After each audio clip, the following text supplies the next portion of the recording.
po ay yung fireman's carry. Kailan po ginagawa ang fireman's carry?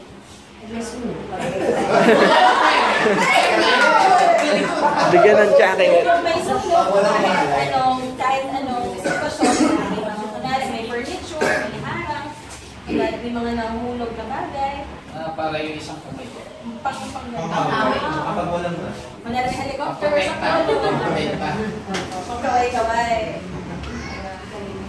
Tapos yung fireman's carry, ako po yung mag-demonstrate. Sino ba mag-asa? Hindi, ako lang gawin mo. Gawin natin ulit. Kunwari, nakatayo ka na. Fireman's carry po, kasi sa ulang malay o may malay na injured. Ulit. Ngayon ba siya kumain? Huwag ka masyang. Ganito. Yung paglabas mo pala, simula dito. Tapos, nandito na yung kamay. Alin po yung kamay? Ito. Habang hindi siya. Tapos, ang hawak natin, itong kanang kamay mo. Yung kanang kamay ito, talagay mo sa ilalim ng paa. At dito. Ganito yung hawak. Feet forward. Tapos, squat para madaling tumayo. So, malaya yung isang kamay. Ganito.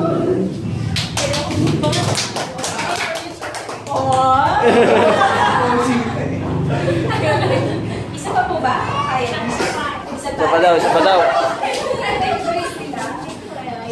Simula po dito. Ready. Kanan. Kaliwa. Tapos, kukunin mo pong kamay. Rest sa likod ko. Kanang kamay ko, lalagay sa ilalim ng kanang paa niya. Kukunin ko to sa may elbow. Tapos, squat muna ako. Make sure na comfortable ang posisyon ko. Malaya yung kaliwang kamay. At unti-unting tatayo. At,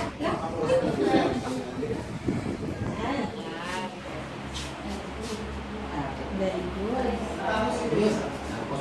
Yan. Talaga. Yan. Squat, squat, squat, squat. Squat kasi wala kang lakas. Okay. Sige. 1, 2, 3. Sige, kaya